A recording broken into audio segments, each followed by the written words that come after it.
That's when I decided I better not drink wine anymore.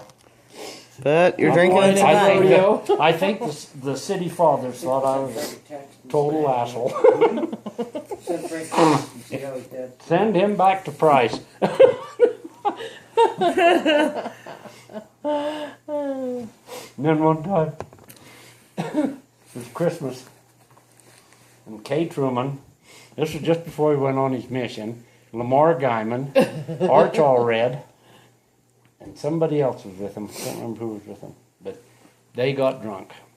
And they were probably just seniors in high school, so they come to my house so they wouldn't get caught. Oh, that Lamar Guyman, he was always getting drunk and coming to my house. He lived at my house more than he did at home. Anyway, next morning I got him up. I called her parents and told them that they was all right. Just leave them alone. No, they'll be fine. So the next morning was Christmas morning, and I got them guys up early and sent them on their way home. And we opened all of our Christmas presents and put them out in the burn barrel. And Lorene's dad had come down, and I seen the kids had stashed all their booze in this burn barrel. And so I just put the trash on top of it so Lorene's dad couldn't say. He pulled in the yard and he thought, well, I'll burn that stuff. God, boom, boom, boom, boom. Pretty soon here come Lamar and Kay, and they was totally pissed off because they didn't have no more booze. God. This was on county sheriff. Lamar, huh? Yeah, that's why he never did try to discipline my kids when they got in trouble. Oh, you had dirt on him. Yeah. Gosh, and it was years later. It was heck, I don't know, it's probably maybe 20 years ago, but Lamar was growing up, had a pretty big family, and sheriff for a long time. I seen Hal Guyman, his dad, downtown someplace, and he said, "Come here, Bill." Put his arm around me. He says, "You know, I never have thanked you." He says, "You probably saved Lamar's life." What are you talking about? And he said, "All the times you put up with him when he got drunk, he'd always come to your house. Go one night I heard a crash. And this is when he had his first child, Lamar, got his first baby. And I went running out. And there's Lamar. We had a great big lilac bush in our front yard. And that car was sitting up in that lilac bush, just like that.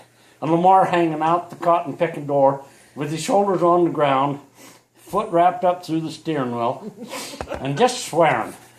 And so I gathered him up and got him out. "Where in the hell? What did you do with my shoe?" And he lost a shoe someplace. He only had one shoe. He lost it, and he was madder than hell over losing that shoe. God, he was a character. Tough. We went down to Green River to the rodeo one time, and Lamar could rope real good. He was a good roper. Oh yeah, and he wouldn't practice, but he could rope good. He was just an athlete.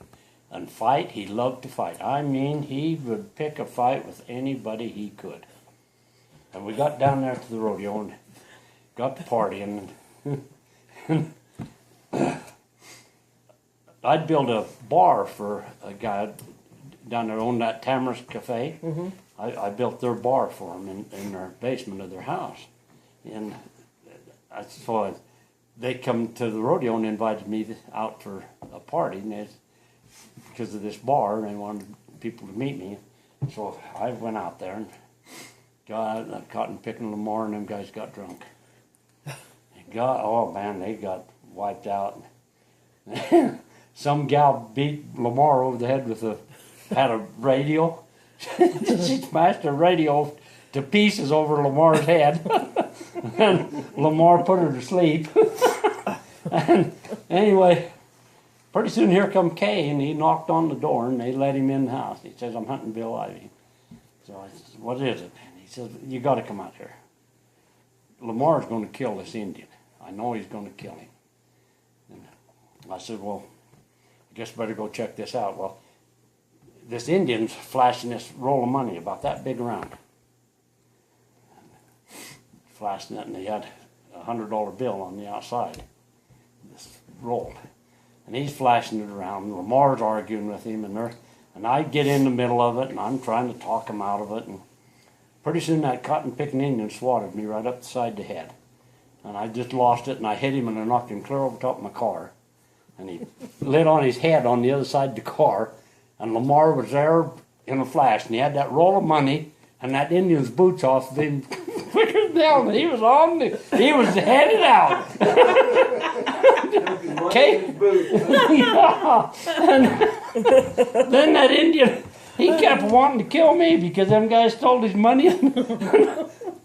And finally, when I left the party, I went to see if I could find them kids. He had that one $100 bill and the rest was dollar bills. Then Lamar wanted to go back and kill him. He was going to find that Indian and drown that son of a bitch. And then the next morning, everybody hung over. We're down at the arena, and I have a little homemade camper on my pickup you just sleep in. Mm-hmm. And Lamar's sleeping on the floor, and Kay's sleeping with me in the bed. And pretty soon I hear Lamar swearing, "Oh my God, oh my God, oh my God."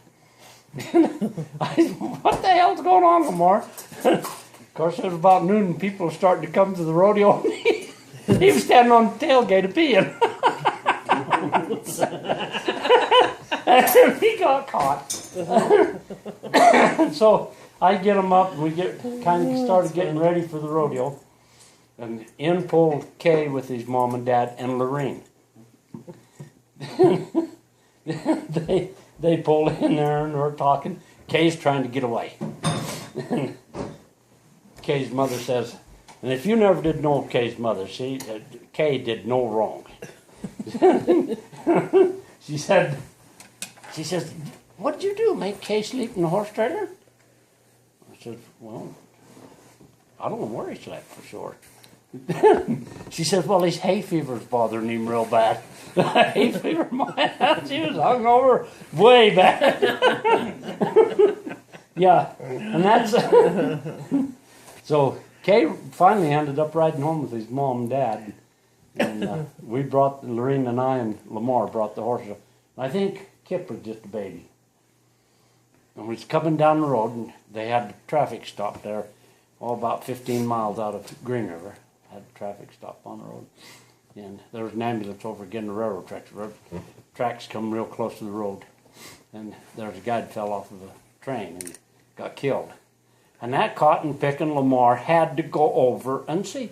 And he was fighting with them cops to get them highway patrolmen to it. He wanted to see that dead man. I told him, "Lamar, get in this truck or you're walking home." Yeah, he was a character.